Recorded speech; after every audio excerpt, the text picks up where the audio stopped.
dia sudah mengakui memang adanya pengancaman. Sekarang kan anaknya Erika dan juga anaknya sampai lahiran kita jagain bareng-bareng dan doain bareng. Halo bestinya kata Ani. Besti, polemik permasalahan yang hot mulu nih di sosial media, yaitu perihal DJ Panda yang sebelumnya diduga pernah ngelak perihal kehamilan Erika adalah ulahnya. Kini DJ Panda yang terlihat lemas dan udah menerima banyak cancelan untuk pekerjaannya sebagai DJ oleh sejumlah klub malam ngaku kena mental. Dan gak cuma itu aja, dalam podcastnya bersama Denny Sumargo, DJ Panda yang ngaku belum diterima untuk bertemu Erika bilang mau tanggung jawab. Dan perihal anak yang dikandung Erika yang jika ditolak untuk ditanggung-jawabi oleh DJ Panda, katanya nanti orang tuanya yang bakal bicara sama orang tua Mbak R. Lalu gimana ya tanggapan dari DJ Bravi perihal podcast Panda dengan Densu? Nah, sementara itu kalau bicara ketemu Mbak R, dalam sebuah unggahan video yang beredar di sosial media, terlihat tangkapan layar percakapan yang diduga ditulis dari admin Erika Carlina, di mana dalam tangkapan layar tersebut menyatakan kalau Erika baru mau menemui kalau wanita yang baru aja melahirkan anak dari yang bersangkutan sudah ditemui lebih dulu. Jadi barang bukti kok nggak punya? Nggak punya aku. Oke, gila. Dan kalau dilaporin polisi, jalanin. Jalanin kok. Karena katanya dengar-dengar udah dilaporin. Jalanin kok. Berat kali masalah anak udah. Nah, lu ada bilang nggak kalau anaknya Erika itu ke fans-fansmu, lihat aja nanti ini pasti anaknya anak Bram, rame-rame. Saya nggak ingat kok. Saya nggak punya bukti apapun. Kalau ada buktinya? Soalnya itu kan grup WA, settingannya itu 24 jam. Oh itu grup WA ya? Grup WA aku. Settingnya 24 jam 24 ya? jam itu otomatis hilang kok. Coba ingat-ingat lagi. Ada nggak ngomong kayak gitu? Saya nggak ingat kok. Nggak ingat apa takut dihajar? Memang benar-benar saya tidak ingat kok. Oke. Kalau ada, ya udah terima Kalau kasih ada ya. ya udah saya terima. Oke, sama-sama lah, fair lah gitu. Jadi maksudnya untuk nyelesain masalah harus being gentle gitu. Karena apa yang lu sekarang jalani adalah suatu hal yang menurut gua, wah, lu posisi lu jelek banget. Iya. Dan untuk nyelesain itu semua ya lu juga harus punya keberanian untuk ya udah gue salah nih, tapi gue jujur gitu. Karena kalau nggak jujur lu nggak bisa mengubah apa-apa gitu. Iya. Oke, berarti di situ lu salah ya. Saya salah kok. Oke.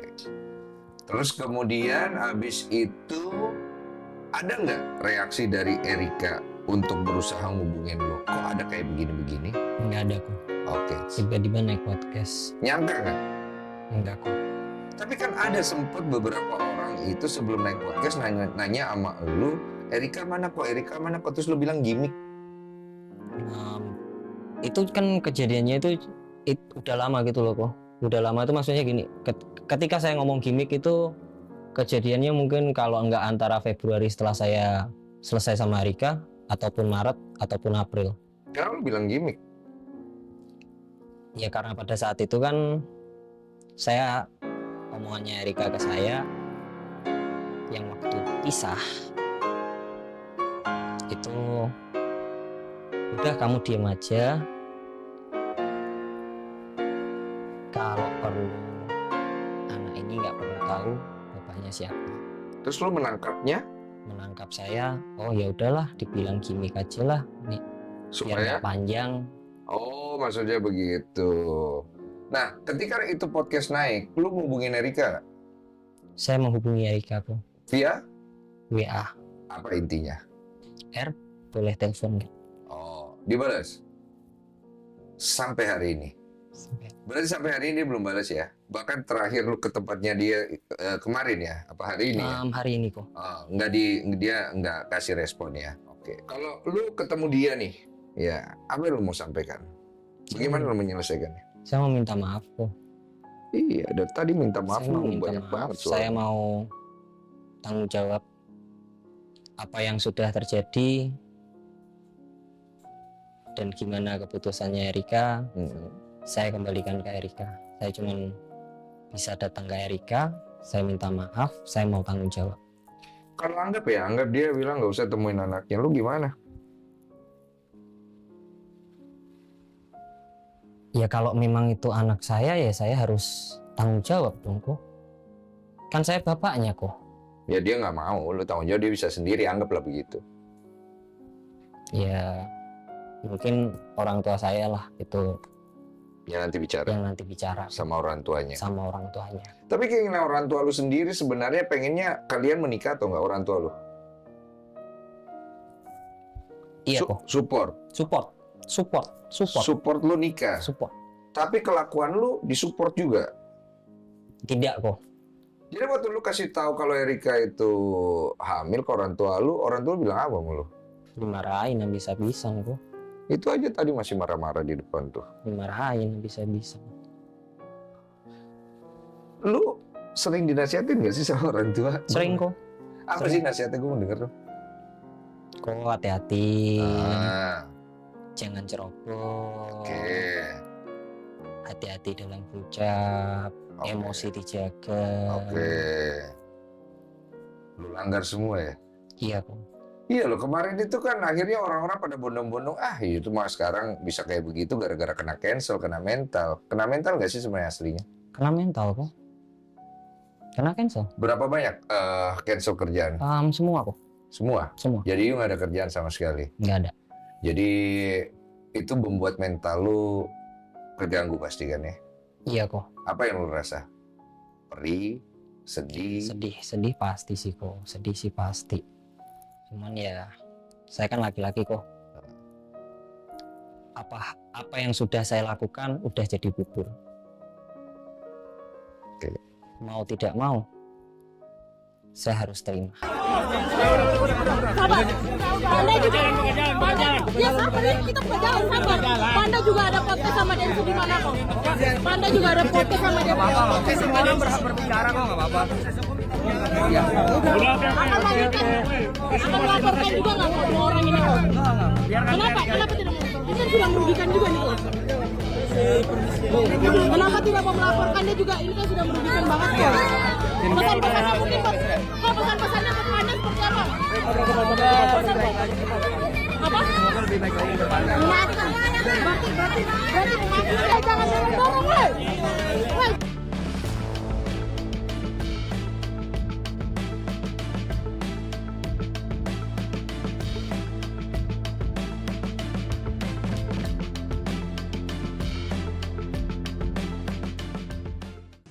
Nah, Besti, jika DJ Panda terlihat begitu lemas dan ngaku kena mental lantaran apa yang ia alami sekarang, terutama perihal dugaan ancaman yang ia lakukan, di mana hal tersebut telah dilaporkan ke kepolisian oleh Erika, hal berbeda justru terlihat pada DJ Bravi, di mana ia yang juga belum pernah memiliki anak terlihat begitu antusias saat podcastnya bersama dengan Denny Subargo yang membahas pengalaman pertama Densu saat persalinan istrinya yang kini juga akan segera dialami oleh Erika mengingat usia kehamilannya yang sudah dekat dengan kelahiran calon bayinya. Dalam podcast tersebut, DJ Bravi mengaku telah berjanji menemani Erika saat persalinan pun begitu happy meski sempat merasa sedikit takut. Tapi perihal jika ayah biologisnya juga datang saat persalinan, DJ Bravi pun ngaku hal tersebut sepenuhnya ia serahkan kepada Erika. Ya, Bravi memang terlihat cukup begitu concern dengan kondisi fisik dan mental Erika dan bayinya. Meskipun tak selalu berjalan mulus lantaran tuduhan pahlawan kesiangan diduga sempat diarahkan kepada DJ Bravi. Tapi hal tersebut tidak digubris lantaran ia memilih untuk tetap fokus kepada kesehatan fisik dan mental Erika dan juga bayinya yang akan segera lahir. Pak, gue udah janji sama dia bang, udah janji soalnya. Karena Lucu banget sih, kacau anjir. sebelumnya tuh dia mau normal. Iya. Terus dia nanya, kamu nemenin aku kan? Oke, kan agak lumayan bukan lumayan lagi menyeramkan kan kalau nggak pernah lihat kan. Iya. Tapi gue udah janji. Oke, gue nemenin lo be there. Ini gue kasih tau kan, jadi kan kalau pas lahir itu, gue udah duluan. Ceritain bang, gue nggak Kita tahu. sama-sama tua, iya kan punya anaknya tua. Jadi pas lahir nanti anaknya kan si ini melihat, tapi gue nggak tahu nih status lu kan belum ada. Belum. Jadi lu nggak bisa masuk gitu. Terus nanti habis itu anaknya dibersihkan, kemudian ibunya itu lagi diberesin dulu. Hmm. Kan apalagi sesar kan. Jadi anak itu langsung dibawa ke ruangan tersendiri. Nanti dia sama bapaknya. Oh iya. Oh iya. Terus nanti si bapak itu naruh ke badannya dia. Shit. Iya. Lu lihat foto gue ada? Iya. Are you going to do that? Oh no. Nggak mau, cuman bisa gak itu yang takut. Iya, masalahnya dia kan belum nikah. Dan bukan bapak kan, gitu ya. Tapi pengen ya. Pengen. Iya itu, jadi itu momen pertama anak itu mengenal siapa yang hadir pada saat dia lahir. Oke. Si bapak itu nggak mau coba. Iya, anggap dia kita nggak ada ya. Lucu Iya, banget tuh iya, semua. iya. Lahiran nih, Wak. Iya. Dia dateng nih. Oh kalau gue pribadi, Iya. no issue selama Erikanya membolehkan dan mempersilahkan, no issue gue. Apa bang? Iya. Dia karena since day one mereka ada masalah kan gue tadi udah cerita. Gue nggak pernah ikut campur, gue bukan pahlawan kesiangan yang mempertahankan haknya Erika untuk mencari siapa bapak. Enggak itu poinnya. Poin gue cuma 2. Sejauh ini objektif gue cuma 2. Pertama masalah joget-joget parodi ibu hamil yang dia dan teman-temannya mocking Erika, dan satu lagi grup WhatsApp itu. Iya. Yang I think I need to stand up for my girl.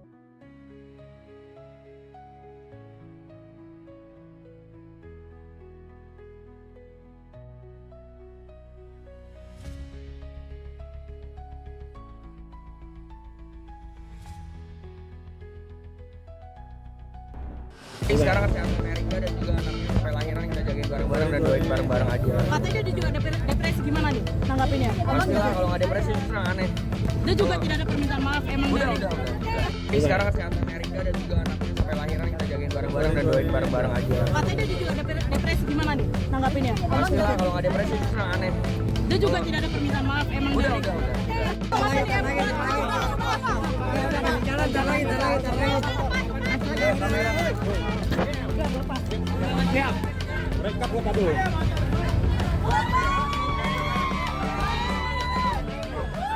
Di sisi lain, Besti, meski pada wawancaranya bersama awak media usai kedatangannya ke kantor polisi untuk penyerahan bukti atas laporan dugaan pengancaman yang diduga dilakukan DJ Panda, Erika yang memilih untuk tidak mengungkap detail soal ancaman tersebut justru terbuka oleh pihak kepolisian yang baru-baru ini melakukan press conference atas laporan dan bukti serta saksi yang telah diserahkan Erika, di mana disebutkan dalam laporannya adanya pengancaman ingin menghancurkan karir dan membuat berita bohong perihal anak yang dikandung bukan anaknya, dan terlapor dalam hal ini diduga DJ Panda disebut merupakan seorang psikopat. Lalu bagaimana DJ Panda menanggapinya ya Besti? Benarkah selain pada Erika dan DJ Bravi, DJ Panda juga sangat merasa bersalah pada sang ibu yang udah kerap mengingatkannya untuk menjaga di sikap? mana pelapor selaku korban menerangkan bahwa korban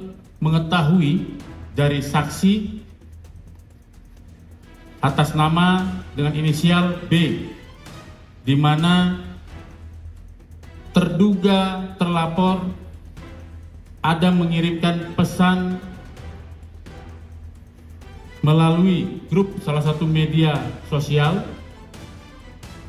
dengan menggunakan nomor 0821 yang isinya berupa ancaman ya akan menghancurkan karir korban. Terduga terlapor juga ingin membuat berita bohong dengan menyebutkan bahwa anak dalam kandungan korban bukan anaknya, ya. Kemudian terduga terlapor juga ada mengatakan bahwa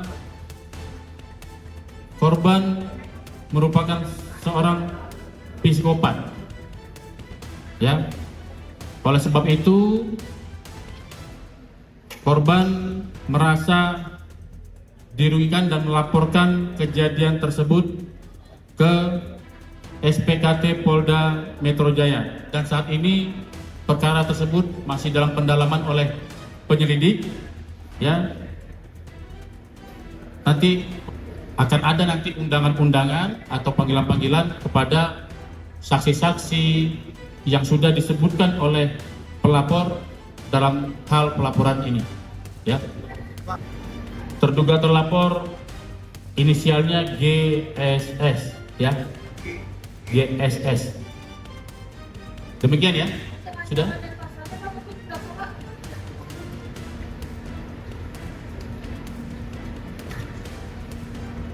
Untuk pasal yang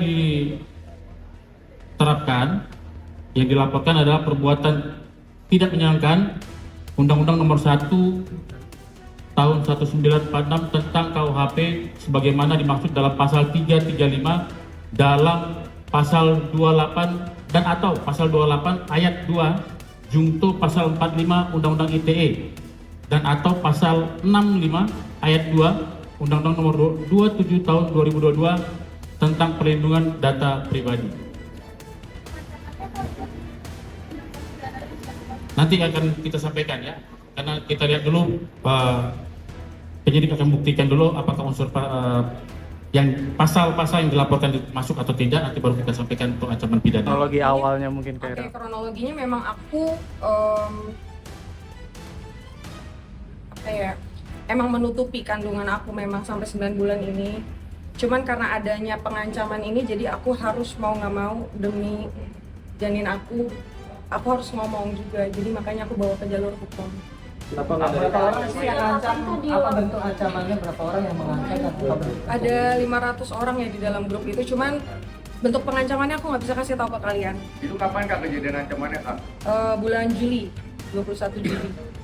Melaporkannya sejak kapan Kak? Satu orang aja Kak pelaporan. Aku melaporkannya di bulan Juli juga, cuman tanggalnya itu aku lupa. Yang jelas sebelum podcastnya Om Ded. Tapi yang terlapornya siapa sih? Terlapornya siapa aja? Iya, pelapornya yang kalian udah tahu itu lah. Satu orang doang ya? Dari pengakuan si itu gimana Kak? Sesuai dengan yang klarifikasi yang kemarin dia sudah mengakui memang adanya pengancaman. Cuman karena memang ini sudah berjalan ya proses hukumnya. Jadi klarifikasi dia tuh ada setelah hukumnya sudah berjalan. Tapi saya legowo kok.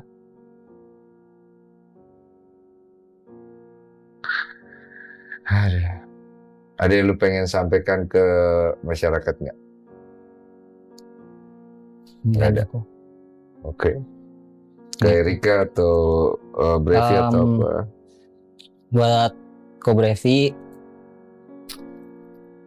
saya minta maaf. Buat ke Ko Brevi, saya minta maaf. Buat Erika, saya harap Erika bisa buka pintu hatinya untuk menyelesaikan masalah ini juga. Ke orang tua lu pengen ngomong apa? Buat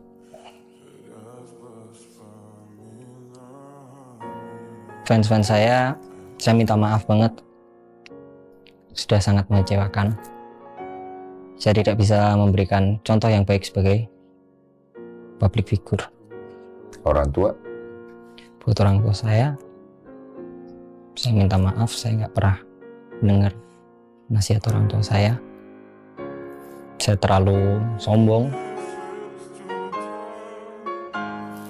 hingga saya lupa diri, saya lupa orang tua saya. Saya minta maaf. Di kondisi ini kan lu punya 2 orang tua. Mana tuh orang tuanya? Ada papa tuh sama ada mama. Iya kok. Siapa yang paling lu merasa bersalah dari 2 itu? Keduanya kok. Apalagi mama yang melahirkan saya tuh. Mama ngomong apa ke kamu? Iya, ya dimarahin juga saya kok, dimarahin. Makanya toko kalau diingetin itu didengerin.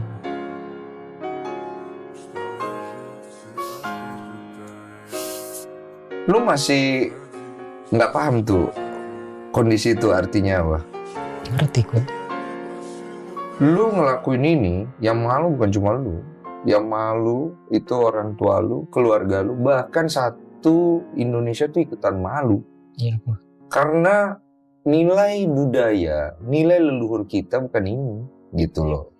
Istilahnya begini deh, kalau lu mau bandel, ya udah tanggung sendiri deh, beresin sendiri Iya. gitu maksudnya. Iya. Jadi supaya lu juga gentle jadi laki-laki gitu. Dan gua harap setelah podcast ini lu beresin deh. Jangan asik malah klarifikasi ini apa malah jadi itu, menurut gue nggak wise sama sekali. Nah, Besti, klarifikasi DJ Panda ada setelah proses hukum berjalan. Apakah ini berarti sudah tidak ada pintu damai dan Panda bakal terseret ke penjara untuk mempertanggungjawabkan apa yang telah ia perbuat? Kita lihat nanti aja ya Besti kelanjutannya. Jangan lupa like, subscribe biar bisa dapetin video berita kece lainnya cuma di Kata Ani Besti.